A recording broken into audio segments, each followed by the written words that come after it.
It was very racist, lots of gingers. Oh, is it? No, it was all right. Yeah. You do sort of develop a wit about Four you. guys would have got out of a pickup truck and beaten me to death. Yeah. Yes, people, I am Stevo the Madman, and this is The Green Room, brought to you by MAMEDICA. Today, I'm joined by two brilliant comedians. Oh, wow. Yeah. Man like Dom, Joly, All right. and Tom Nestor. Hello. Dom, how are you? I'm all the better for being here. With Tom, how are you? I'm very well. How are you, Steve? I'm good, thank you, mate. But now, today, boys, listen, this is not an interview. This is not an interview. I will be asking questions, Right. but feel free to Leave. leave or feel free to chime in. Like, you can ask him something if you hear something. Sure. This is a discussion between two comedians and someone that was in a van that made some funny videos. I am not a comedian. Don't you work in film? Done that, yeah, I've done I a few dressed as bits. a squirrel, so this is not big. Tom, over to you. Yeah, I used to make lists of what celebrity would leave a toilet in the worst state. So I'm a comedian. Straight in That there. is a very great very question. loose term for both of us. No, I like that. I like that. But it's a different kind of green room. What, this? This is a different kind of green room that you two would be used to. I think it's In the exactly comedy the same. circuit? It's always, Really? Yeah, because I hate meeting people. Oh. Not because I dislike right. people, but just because I'm really, it takes me, like, I'm very defensive. So, like, green rooms freak me out always because I'm sitting down next to people and straight away you're thinking, oh, they're funnier than me anyway, and they're better than me and I hate them. And so, but I kind of like it at the end because in the end we start chatting and normally it's after I've gone on, then I've come back and I'm relaxed because you're just worrying about going on. Have you always been like that, nervous or... Well, yeah, but weirdly, I've never done, I've only done, I don't do stand-up, I do what I call extreme PowerPoint, but I've only done live stuff really for about 10 years. Before, all my stuff was hidden camera. And that was easier for me because I'm in control of that totally. And it still involves going to meet strangers, but slightly differently. How about you with the green room? Because is this how long you've been doing? Depends who's in it, to be honest with you. Is it? Yeah. If That's you get the a really point, good isn't it? one, if you get a really good one and you kind of know them a bit before, but then sometimes it's a bit awkward. I always find with a green room, it starts kind of awkward and then It warms up. yeah, it kind of gradually, and then before you know it, you're all cracking jokes. And what would warm it up? Like someone breaks the ice with a... I think so. I think there's an ego. I mean, I think not all comedians, but most comedians are insecure, needy, aren't we? Can we swear on this? I don't know. And so you go in there and you're looking at the hierarchy. You're worried about what you're about to do anyway. And you're meeting people that actually are going to judge you. The whole thing is just a nightmare, really. But then you realise that once everyone kind of admits that we're all the same, unless there's someone that actually believes their own hype, and then that's a nightmare. And you get those occasionally. So can a bad green room Yeah, good call. like mess up your gig? And can a good green room make your gig better? yeah, 100%. 100%, I think, yeah. Yeah, If you're already in like flowing, like with the then your go out there performances, buzzing loose, because you're cracking jokes and you're bouncing off each other, and then you're already in that kind of. It's like if you could do two gigs back to back, the second one would always be better. Okay. Unless you've absolutely smashed the first one, just because you're in that mode of you're warmed up State, like you a get into sportsman. it, yeah. I'm still in, I've done this 10 years, the live bit, and I still don't know what makes a good, I can't work out when it's going to be a good gig or not until I walk onto the stage, and then within like a minute, but I just can't work that out. So I don't know if I know in the green room, but obviously if I'm really freaked out in the green room, actually sometimes when I'm really freaked out and nervous, you get a better gig. So I don't know if there's any Yeah, particular absolutely. psychology Anxiety can definitely because it kind of is fight or flight, whereas sometimes you can be too relaxed, Yeah, a 100%. couple of pints, and then you're loose. Same in sport. That's the same in sport. I used to play football, so... Pints, darts. Yeah. So, but if you go too focused and you're hyper-focused, I've got to do this, I get an early night, you change your routine or anything like that, then you can go too far that way, where sometimes having a bit of nerves, I guess, lets you know that you care, right? I think nerves are the most important thing in sport, in what we do. Nerves are there for a reason. They're like nature's way of telling you you're in danger here. So, you two, comedians. Ish. try to be. But Comedian. different... You both on a stage now, but you've come up different ways. Yeah, I mean, actually, when I was knowing you were coming on, I was thinking it's quite interesting because we've got things in common. Like I've seen your stuff with the phone. Yes. And bottle. I know you. I haven't seen your live stuff, so I know you from what I've seen online, and you probably know me from Trigger Happy or something like that. Yeah, so yeah. it's the same thing. Yeah. Essentially, yeah. It's very dry humour that I think we share. Yeah. So did you? So you must have done TV, hidden camera, prank stuff for maybe like, how long before you actually did live? No, mine, I didn't do, so Trigger Happy happened. I'd never done live ever. Yeah. First live show I ever did, Wembley Arena, drop that. For real? Yeah, not on my own, but like with a Secret Policeman's Ball. It was It was crazy. Like I'd grown up watching Secret Policeman's Ball with like John Cleese and Sting and all these people, and suddenly I was asked to do it, and they said, right, you just do 15 minutes, you know. And I go, but I don't have 15 minutes. I'm not alive. So in the end, I had rabbits shagging in the audience. I did some stuff from Trigger Happy, like stunt stuff. But I wanted to do something, and we'd had this joke when we were driving around in Trigger Happy that wouldn't it be funny? I don't know if you remember a song, Black Box, Ride on Time. Yes. And there was a thing. There was that TV show at the time. What was it called? Where you said, tonight, Matthew, I'm going to be... Stars in Their Eyes. So anyway, this is like a very drunk joke in the van. I thought, right, I'll do that at Wembley Arena. So I announced that I'm going to do this joke, and I asked Harry Hill to be Matthew Kelly, and he says no. And that, like, I don't know if he was weird or stuff, but he just said, no, I'm not going to do it. And I was like, so in the end, Jonathan Ross did it. So the very first thing I ever did live was coming out at Wembley Arena. Jonathan Ross is playing Matthew Kelly. And he goes, hello, Dom, what are you doing here? And I said, well, tonight, Matthew, I'm going to be Black Box. And he said, all right. And then I disappear through smoke, and I come out dressed as a box, and I just dance around to Ride on Time. It was so bad, so like awful, that I think Wembley kind of liked it because it was good, but I just remember thinking, you got to think this stuff through a little more. Nah, that's sick. That is incredible. I had a very similar experience. I did 5 minutes in an open mic in Kentish Town. Right, there you go. So, yeah, Jonathan Ross wasn't there. Couldn't make it. Must have had other commitments. But I bet... You know, the good news for you is the only way is up. For me, everything else is a downer after that. Well, yeah, that's very true. Do you feel like that, though? No, not really, but it's just like, you know, I'd like to be building my way up to something like that. Do you feel like a legend? Because you are. No, I don't. I think in my field, like, because what I'm doing now is very different, my live stuff. I really feel like I'm learning my trade. I haven't got anything on you guys, proper stand-ups. I'm not a stand-up, so I'm just trying to find my way in it. In hidden camera, definitely. Yeah. Like, I know I did something really different, because I grew up watching hidden camera. I loved hidden camera. But in comedy, hidden camera... pranks, when I was growing up, it was the lowest rung. It's what idiots did. It was just stupid. It was Beatles about. It was kind of nonsense. And I really loved it. I thought it was improv. But improv, again, makes me like go mental. Like the idea of improv, you just think, oh, wanky art students. I just wanted to make something that was just really funny and cool. And so I think I did that. Like, I definitely made something I wanted to watch. Yeah. Your first gig, Kentish Town, how much work went into the build up of that? Because it still might have. Obviously, was you popular online by then? Yeah. Was you popular online by then? Right? No. This is before I did anything online. What made you? Because I always think that. Did you just think one day? Did you always want to do it, or did you walk past the pub and it said open mic and you went, Was you always funny? Yeah, I always wanted to be an entertainer in some capacity.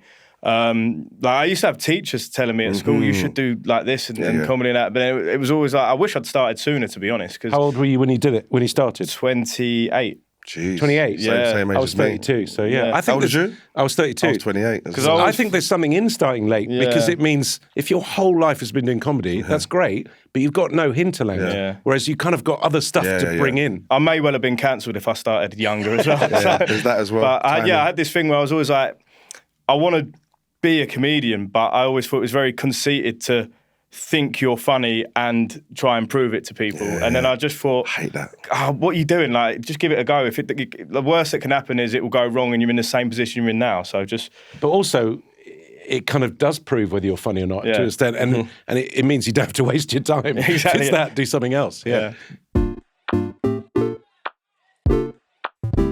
When did you first know you was funny? I didn't really. I think my weird thing, quite genuinely, is I've always been funnier.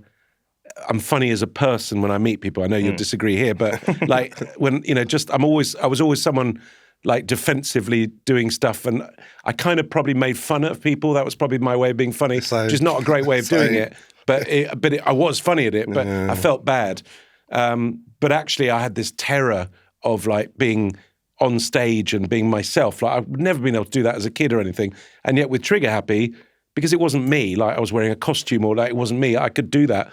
But when Trigger Happy happened, suddenly I'm this comedian and I'm really well known. Everyone just assumes you can do that. Man. And I couldn't. It took me a long time to get on stage and do that. I suffer with nerves. Like, so I played football growing up. I played football. that messed up because I just would get on a pitch, and I still played in the league. I played professional, but to get to the level where I should have for my size and the attributes I had, nerves. But don't you think everyone has nerves? Yeah, but do you think it's about how you handle them? Well, it's only since I got older. I done music after that. I used to get nerves. I wouldn't even get my CD out. I was in a room with the top producers. But also because you're normal. You're not like, your ego's not out of control. When I got older, it was almost like, mate, look what it's done. Look what the nerves has done. Go for it now. Just go for it, you know. So, I mean, that sort of phase now for a little while. The older we get, like you do, I think you can handle your nerves a bit more. You remember things that you were nervous about and you did, but also what I always think is like everyone I've ever met, however successful they are, they're all nervous and they're all just hiding it in a different way. So it's not a weird thing. I think nerves are a good thing. I think nerves are something to be... When you're a person that cares, I'm not saying you're a nice person, but when you're a person that cares, but you do this and you got to go on a stage... Is that what makes these stage performers? Because we're going on there, we're letting it out, we're making everyone smile, but then you come back and sometimes you think, oh, bloody, I was a bit of a dick, Do you feel that? Is that a problem that we have? I'm very self-critical of my performance. I don't ever come back thinking I was a bit of a dick, but I sometimes I think I haven't presented myself the best. But it's that thing of caring. I think it's just, if you care for the art form, I think there's two types of...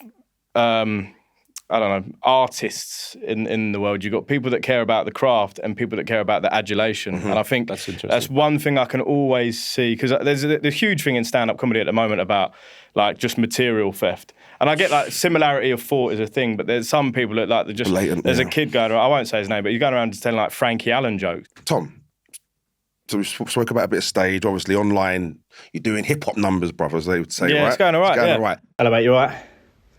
Yeah, sweet. I've just seen that you started a podcast. Oh, mate, that's wicked, man. Yeah, I was just thinking how I love having conversations with you, and sometimes I'm not even with you. I'm like, oh, God, I wonder what he's talking about. I wonder what sort of convos he's having. And now I can listen to him. So that's really good. Yeah, because you've got such an important voice, haven't you? Yeah, you've got a really important voice. Like, everybody's so interested in what you have to say. Yeah. You can monetize from it. That's all. Like, every time I have a conversation with him, I'm like, he needs to be making money off this. Yeah, because he's just got too many good insights and takes and everything. It's just, one of the most important voices of a generation, actually. That's what we all say about you when we're not with you. Yeah. So I think you're going to smash it, man.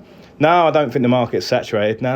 Yeah, and obviously, everyone wants to hear what you have to say. Do you know what I mean? I mean, you do kind of just work in JD Sports and that, but you should definitely talk about, like men and women and kind of like societal roles and stuff, because you're proper qualified to talk about it.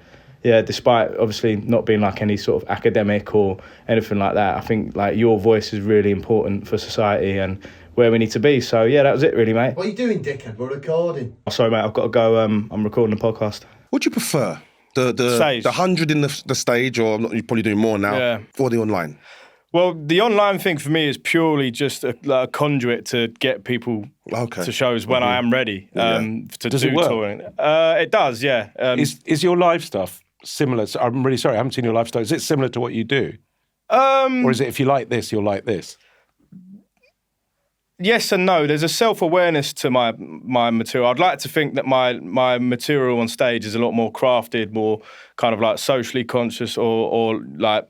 Let's use the word woke. Not woke, but like it's there more goes into it. It's more crafted than me just sort of going Do you riff? I get the feeling you riff them. Yes, I've been accused of having a script in front of me. No, I hate that because I look in a certain direction. There's no level to the stupidity that comments will not go below. But Dom, let me ask you this, because so what you do that I do with my spelling. Now I make a lot of spelling mistakes on purpose. Yes. Oh, I correct people. There you go. Yeah. People love to correct, but that's an engagement. Are you doing that on purpose? Yeah, there's a bit of data I can when I now sell data or whatever, or when the company says how much engagement you got, 10% of it might be from people commenting about my bad spelling. So annoying.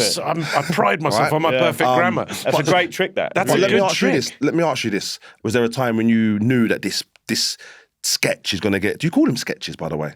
I called them hits, but yeah, you mean for Trigger Happy? Yes. Well, it's weird because obviously we didn't put them online back then. We didn't have electricity.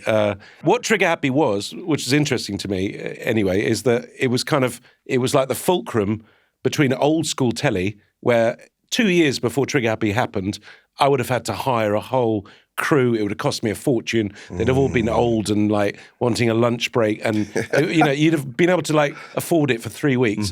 And just when Trigger Happy happened, there was this camera came out, VX1000, and that was the first. We didn't have iPhones. That was the first camera where you could just go and make your own stuff. What year is that, Dom? This is 2000. And then literally, like 5 years later, YouTube happened. So I would have made it all on YouTube. So when we were making it, obviously, we're not thinking, I filmed that, I'm going to put it out, that's going to get me a million hits. Of course. But I remember a couple of sketches I filmed, and I when I was making Trigger Happy, I just couldn't believe someone had given me £1 million, which is what they did, to go and make a series. And we just got left alone for a year and filmed and filmed and filmed. And then I did everything in the edit. The edit was so important to me. I sat in the edit for 4 months and like putting music on. And there were moments in the edit where I'd look, because one of the things I learned when you're doing hidden camera is you can do something amazing in the street, like, because it's an adrenaline rush and you think, that's so funny, and we're all high-fiving each other. But then you get back in the edit, and without that adrenaline, when you're just watching it, it's very cold. It's not the same thing. So I got very good at working out what worked and what didn't. But there were a couple of moments in the edit, you're watching something, you're thinking, well, if this doesn't work, I don't know what will. Like the snail crossing the road. Like there was just something about it. We were in the pub, and I was in that moment where I could have this, and I was talking to Sam, and I suddenly went, snail, zebra crossing. And Sam went, what? And I went, snail. And he got what I was saying. I rang someone out. I had someone who made me a snail costume. 6 days later, I'm standing at the side of a road. There's a zebra crossing. And because we're in England, everyone stops. Yeah. And then I just crawl really slowly across and get out. In America, like 4 guys would have got out a pickup truck and beaten me to death and stuff like that. So yeah, there were moments like that. But the phone, I never, which is what I'm famous for, I f***ing hated the phone. Like the phone, I nicked it from a display stand and we were just mucking about. First time I ever did it, we nicked it. We'd had a long lunch and I'm walking down Edgware Road and I see this thing outside a shop, so I'd nick it and we get on the bus, get off the bus, and there's Jeremy Clarkson, even back then, doing a live interview on Oxford Street. So I go up behind him and go, hello! I'm next to Jeremy Clarkson. And then we kind of forgot about it for 2 years. And then when we started making Trigger Happy, we thought, this is a good way of interrupting things. But I knew the phone had become a monster. And to me, that wasn't really what Trigger Happy was about. People love phones for some reason. It's amazing though. So one sec, so your thing came from, not a mistake, but didn't have your work phone on you. Yeah. Bang, had to improvise. Same thing here. You see, like, a lot of your greatest stuff come spur of the moment. I think everything I've done is luck, but it's about making your luck. When you have like 5 or 6 moments where something you've done is doing it and you've got to like pounce on it. Like, you've got to just go for stuff, basically. Would you prefer control or chaos, like when it's going off? I love organised chaos. It's very weird. Like, I used to describe when we were about to do something in a street, it's really, it's quite like frightening how powerful you feel. We used to describe it as the bank robbery. So there's a philosophy that when you do a bank robbery, you go into the bank and they normally fire in the air and they shout. And what happens with that is humans go into a sort of fight or flight and they go into tunnel vision and they just stare at the threat. Now, I'm not saying we were a threat, but when we're about to do something in the street, we do something to get distraction, and no one would look around for cameras or anything like that. And it was quite extraordinary to think, here's this massive street, and we're about to completely change it in a really stupid way. Because the things that make me laugh are like travelling vast distances, making a massive effort to do something totally pointless. I love pointlessness. Like, I wasn't trying to make a statement about anything. It was just, did this make me laugh? So again, you made Trigger Happy, or you wrote it. I didn't write anything. That's the Trigger Happy happened by accident. So very briefly, I was quite serious. I was a diplomat in Eastern Europe. I worked in Parliament as a journalist, but I started doing stuff in the background, getting people to muck around the back of my interview. So I got fired from ITN. I sent my CV off because I wanted to work in documentaries, and I got a job on the first Mark Thomas comedy product. That was like the first Michael Moore show. They were taking the piss out of politicians, and they wanted someone with a political background. So I started doing that, and I'm like, I can't believe people pay you to have this much fun. And I ended up on Paramount Comedy Channel. And Paramount Comedy Channel in 1998 was the weirdest place. Are you writing or filming or? No, so I'm an AP on a little tiny chat show they've got on this. Okay. But in Paramount Comedy Channel at that time, Lee Francis was in the art room. Sacha Baron Cohen was doing stuff there. Little Britain were around there. Edgar Wright and everyone was like there, all doing this weird stuff. And the guy who was running Paramount had a massive ad budget, and it's a comedy channel. And he said I could either do an ad saying we're funny, or he'd seen the stuff I did, or he said, why don't you just go out and get us in the news? And when it's funny, Like they'll just say Paramount Comedy Channel. So I had 6 months. I was chasing Peter Mandelson around with a sort of underworld fan club, and we got the front page of The Guardian, and it was just said Paramount Comedy Channel. So that's how it worked. And then Channel 4 saw my stuff and said, would you like to make a one-off? And this was the greatest thing that happened to me. It's luck. I wanted to show how smart I was and do satire and take the piss out of Cool Britannia. And the woman who took me on, Channel 4, had just finished making Brass Eye with Chris Morris. And she said, I've just been in court for like 2 years with that. I can't face another like dangerous show. She said, can't you just do what you're doing, but just make it funny, not about anything? And I wouldn't wanted to do that. I wanted to show how smart I was. But I did. And Trigger Happy was just about nothing. And that was the greatest thing that ever happened to me. And that was not my decision. So it's just so much luck how you get to places. Jesus Christ.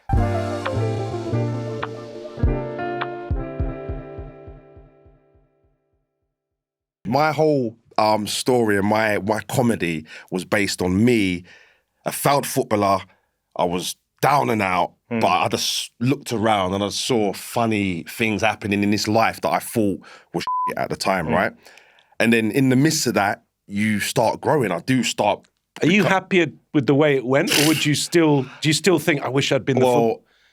My missus has moved out. I'm on my own. Like getting too sad. I'm past a few of that now, but looking back, it's like, and I had this talk with a few people recently, it's like, those moments that I thought was crap when I couldn't afford a holiday, but then I would make the story based around me going out, getting junk, bringing it home, telling Emma, we got to sell this. And she's like, she's not in on the joke. She's like, fucking hell, Kev, why are you bringing this home for? And then that's the joke, you know what I mean? Those moments when you now move into your 4-bed house, what am I doing jokes about now? I'm just now doing pods and I'm doing brand deals and I'm doing so I've gone back to basics with the streaming and causing a bit of chaos in my life. So I've got some stories to tell you. But it is difficult. I mean? And again, it's down to music, isn't it? Like if you just suddenly become a mega millionaire, and what are you writing your album about? You know, and that's why so Lily Allen, for instance, like amazing that she's split up and like been f***ed over by her husband. Yeah. It's like, yes, that's like you do need adversity to make good art. No one's interested in happy Yeah. shit. Was it Adele? Like Adele, she needs a good breakup. She needs a good breakup. Then she goes. No one wants a happy Adele. Say, I'm on the beach. I'm thin. So at the moment, I'm classing this part of my life as the midlife crisis. Right. And everyone keeps trying to. That's good. Exactly. Everyone online is like trying to make me feel bad for it, and I'm like, I'm having an end of life crisis, mate. I'm like, I'm loving it. There's new stories. I've got Latinas now and shit like that. You know what I mean? So my kids are older. Like, I've got one little one, but my kids are older. So see, kids, that's another good thing because you could be stable, but your kids can fuck up, and then you just use them, mine them for stuff. But that you feel really bad. You did mention 25th anniversary Trigger Happy TV. Yeah. Again, I asked you earlier, to be fair, if you feel like a legend, but very humble with it, and I love it. I do love you. You are very... I'm not humble. I just think I've got imposter syndrome. You've done something for MAMEDICA, where you went around in a character. In a character, yeah. So weirdly, I'd written... So this is where we all link up. Because I love your phone calls, but the one that really tickled me was you talking to your mate. This is what all your mates in the pub think when you've given them your conspiracy theories. Yeah, and I'd written a whole book on conspiracy theories. And when I did the live show for it, the joke was halfway through, just for the end of the first half, I've been talking about my book, it's quite dry, and someone stands up who's been slowly heckling me and attacks me on stage and basically sprays me in the face. And I run off, and it's really real. And then afterwards, they go, "Afraid Mr. Joly's unable to come back." And I'd said that I was going to interview a conspiracy theorist, and so the conspiracy theorist comes out and does the whole second half, and it's me in the character. So that character, Julian Northcote, is who I used for the MAMEDICA ad because he was just a great character. He's just this weird sort of man. Have you seen it? I've seen the advert. Okay, so you're getting up to people. Yeah, and again, those people, I love it because they're like when people fake them, the reaction is too much. Yeah, that's exactly it. It's way too much. You know what? When I grew up, I used to watch all those Candid Camera, and what I hated was they'd stop the hit, and then they'd say, "Let's watch the reactions." Yeah. And I remember the first review of Trigger Happy, people were like, "People don't react." I go, "Well, that's what people do. They just want to get Sometimes out of there. What the hell? So we wanted to do it for MAMEDICA, and I liked it because it was about sort of legal cannabis. But it's very tricky to do an ad like that because there's a lot of weird laws around it. A lot of people don't know that it is legal or it isn't. You can't really call it So basically what we did was we came up with all... I just had a lot of fun making up as many stupid names for it as possible. It was fun, though. Well, there's a cheese place down the end. No. Cheese is code. Hello. That's me, Julian Northcote.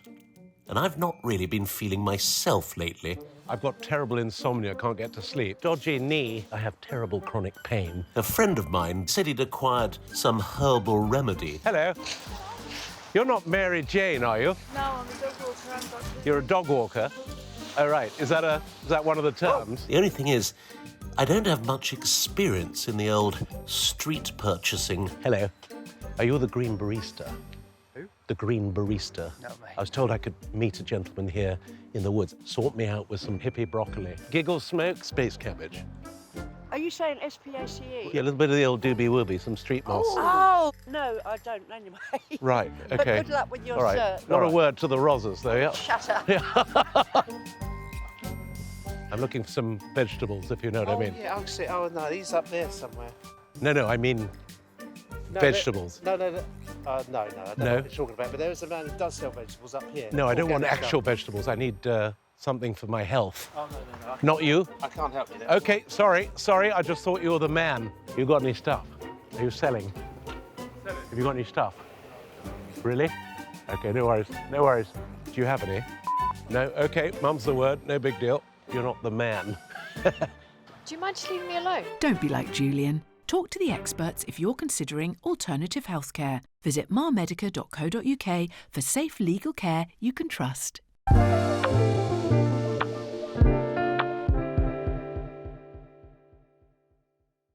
So, Stevo, tell me about medical weed. Wow, okay. It's amazing. I bet. Like and more than amazing, like for the hippies, we can smoke now. It's none of that. Like I see what it's doing. Like my friend's kid was having epileptic fits like once a week, at least a couple a month. Now you're talking, it's been like 7 months without, I'm seeing like spaces and that gives the family time. Like, so I'm just seeing in different sections, me with my knee, my friend with his back pain. How do you take it though? I vape it. You got to vape it. Okay. So I got a vape, but there's oils, there's capsules, but I use the flower. Put it in a vape. It's 2018 since it's been legal, and each year on social media, because you couldn't even post a company or But this is what I don't get. If it's legal, why don't people know about it? Is there campaigns or anything going on to sort out because if this is really helpful, there's just these kind of like, I don't know, like archaic rules around being able to advertise it. Surely that's a bad thing. It needs to be binned off. So more people that's can the know. whole point. Like when we made this ad, like there were things you could and couldn't say.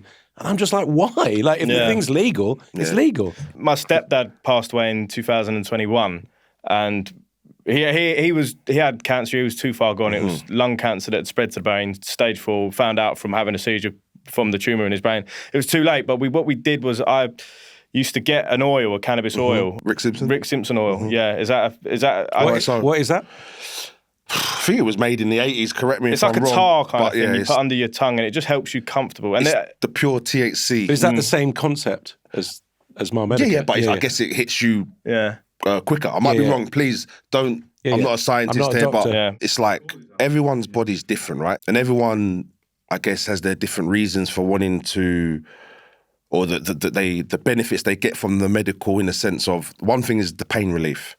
But one thing that I love about it is it coming to my door. Like that there, not having to wait on corners. Yeah. Especially as a black dude in Enfield, waiting on the corner. Waiting for the man. Yeah. Waiting for dream for a policeman. No, but the amount of times I did get like, I'm suspicious, and the geezer says I'm 5 minutes and he ends up being half an hour. And I'm sitting there. So what's your strategy when you're like trying to look incongruous on the side of a road? Mate, I don't go to... Do you do a long shoelace? Mate, I won't go to the part... Well, I didn't. Obviously, it comes to my door now, but I wouldn't go to the place he's told me to meet him until he's there. Yeah. So I end up driving around or whatever because I just hated waiting. It's all changed now, apparently. And it looks bad for him. Yeah. It looks bad for the guy who's actually there. But this isn't that. That's what's great. It's like, so this is legal. I don't know why you can't like talk about it fully in advertising. There's lots of complicated rules. But what's crazy is this stuff, I think it does do, if it does you some good and it's legal, then what's the problem? Yeah. Like peace of mind, pain relief, time saving. There's just so many benefits that, like what you said there, why ain't they talking about it? But what's insane is we're talking about something you're not smoking, which has medical benefits, and yet you can legally buy cigarettes. I mean, talk me through that. I think it's ridiculous that cannabis as a whole is just illegal. No one, you're not hurting anyone. I You're agree not with hurting that. anyone. Like, people go out, you see people, like, there's a huge drug problem in the UK with like Class A's and stuff. And people go out and put all sorts in their body, end up fighting, and like, no one's ever caused trouble on, like, and if there is, no war's ever started on weed. Basically. Yeah, if there's medicinal purposes to it as well, and you can use that, then, like, you shouldn't have all these rules around being able to advertise it. You should get the word out there. I don't know. All I do know is the positives, and that is I'm seeing it help. Where'd you grow up? I grew up not far from you. If you grew up in Enfield, I grew up in Potter's Bar. So Easy, yeah, okay. So, yeah. Is it Hartford EN8 Massive or not? 6. EN6, okay. Is that Hartford Massive? Yes, Isn't it? Hertfordshire. Hertfordshire, Massive. Middlesex, Hertfordshire, crossover there. And again, like, so 1994, Potter's Bar. What was you into? It was very racist, but to gingers. Oh, is it? No. It was all right. Yeah. I wasn't going to mention that, but I mean, it is reason you're. I mean, the gingers. They're the last people you're allowed to. Yeah, you do sort of you have develop to, a wit about it. You have to get defensive, don't you? Gingers are the new black. They are the you new see black, that whole yeah. that thing going on. Basically the same. But it is, isn't it? You have to sort of learn. You have to learn. Yeah, no, you have to get like a sharp strategies. wit. Yeah. But not to speak for you. If I was fat, I would have been well good at comedy. Fat ginger. Yeah, I'd have been even better. Back in the Sorry. you have to build up this thing, and it makes you good at. But gingers, there was like a cross. I don't know who it was. I'm not going to say the typical Ed Sheeran one, but there was like a crossover where gingers are now cool, man. Yeah, it was Max Branning. Was it Max? Yeah, it was Max. Because my daughter's ginger. Like, we've seen doctors and nothing, and we were looking for positive ginger role models. And when she was born in 2000, there weren't too many, but it's getting better now. Obviously, Fergie. Oh no, she's gone. Chris Evans, he's got better. Chrissy. Yeah. I know where you were born, which is crazy. Do you know where he was born? No. Watch this. I was born in Beirut, Lebanon, and I went to school with Osama bin Laden, and that's the truth. Nice. Yeah. He was an Arsenal fan, so... Oh, what is it? Yeah, That don't surprise me. Yeah, he was 18, I was 6, and genuinely, we were at a Quaker school together. I only found this out when I went back to make a documentary. We never met. Oh, right. But, like, all I've wanted is that school photo of me and him, and that'll be it. I said he was an Arsenal fan, like that's his one redeeming quality. I love that, yeah. I look for the good in people. But how does that come around, being born in Beirut? Oh, it's so complicated. Very quick story. My great-grandfather did something dodgy, got sent out to a place in Turkey called Smyrna, which is Izmir now, which was like Hong Kong back in the day. He kind of went there and tried to make a business, and they did quite a good business, did really well. And then the First World War, the Turks were allied with the Germans, and so he was British. He was arrested, marched across Turkey, put in a Crusader castle on the Syrian border, all the way through the First World War. And when that finished, he was released in Beirut. And Beirut was just like Switzerland, the Middle East back then. So he set up a company, and that's how we ended up there. Yeah, I was born in Edgware. How did you end up in Potter's Bar? Yeah, born in Edgware. My mum's family from Barnet. My dad was living in Finchley, and they moved to Potter's Bar, and that's about it. Yeah, and I didn't go to school with any Didn't go to school with any major terrorists? Not that I know of. Probably did. Maybe, hopefully. Yeah. Well, not You hopefully. should look him up. Does the comedy ever switch off for you guys? Absolutely. Yeah? Yeah. 100%. Massive bouts of deep depression. Yeah. And I'm a parent as well, so... Kids make you funny because you kind of see any way you can cope with it. But yeah. No, I was definitely... I switch on and switch off. Yeah, very how much old's the your kid? same. My kid's going to be 3 in May, so stressful. So, Yeah. That's all right. It gets much better in 23 years, so... Does it? Anyway. No. Boy, it's been sick chatting to you, but can I ask you, is there anything that he said that's No. that you're going to take away with you today? For sure. Obviously, being sat here with someone who's got a lot of skin in the game and Get a proper job is what I'd say. Yeah, okay, there you go. He's told me to quit. No, you should not quit. I think Have you got any genuinely... advice for Tom? Yeah, I have. Just don't... Yeah, the advice there's 2 things I've learned, actually. Firstly, if you do suddenly have a massive moment, what happens is, it's what you were saying, all your people, I don't really have people, but they all try and make you do all this stuff, and it burns you out after a bit. And, you know, what I did with Trigger Happy, I just said, knocked it on the head and I went somewhere else. I would say never, ever make a major career decision straight off the back of doing something. Always walk away for a month, like go on holiday, Don't think about it, then make your decision, because the worst decisions are made straight afterwards. And the second thing is never ask other people about comedy, because comedy by committee doesn't work. Like, you just got to go with what you think, because that's all you got, I think. Sick. There you go. Well, yes, thank you for that. Would 6-year-old Tom think Dom Joly would be here? That's how young he is. Yeah, no, thanks. So our 6-year-old Tom would have known who I was, because he was too I young. remember watching it at the time. Probably bad parenting. Or No, it wasn't. No, because it was a family-friendly show. Yeah. I used to get letters from granddads saying, you've made the first show that I can watch and it makes all generations of the family laugh. And I thought, have I made some sort of Christian show here? Like, it was terrible. But we never did lower hanging fruit. We didn't do tit gags or. Yeah. And I swear, like a trooper, but not in Trigger. But tit gag. Because I was next, I was going to pitch that to the snail thing in particular was kind of like probably one of my first like eye-openings on how funny works, because you do you're going across the zebra crossing, and it's slow, and it's like, this is funny. Yeah. Then you get to the end of the zebra crossing, and you just fuck off. Yeah, that's the best bit. And I'm like, oh, there's layers to comedy. Yes, actually, that was probably without even realising it. Yeah. That was one of the first moments where I learned how funny works. Yeah, but. Sitting here with you two, still so amazing. Like I said, even your energy now, you're so sick. Yourself, seeing what you have done with something that I saw the start of this Instagram, and like you have. We've got 3 generations of it. Yeah. You've taken it though, and you're killing it. Incredible, mate. Yeah, totally. Appreciate it. Thank you very much. I really hope you do brilliantly, because you should do, because there's so much dross out there, and your stuff just makes me laugh a lot. So funny, so relatable. That means a lot. Thank you. Yeah, so relatable. So any plugs? Like you got 100-date tour? I've got a 100-date UK tour, so I need all the help I can get. Yeah. Trigger Happy 25th anniversary. If you like Trigger Happy, come along. It'll be classic clips, behind-the-scenes stories, and new material, more exciting. Can I come? Of course you can come. Yeah. Any Essex any dates? Yeah, I'm doing Essex. I think I'm doing Southend. I think I'm doing Hastings. Colchester? No, that's not Essex. I am doing Colchester. Yeah. I'll be there. I'm all over Essex. I'll be there. What you got going on, mate?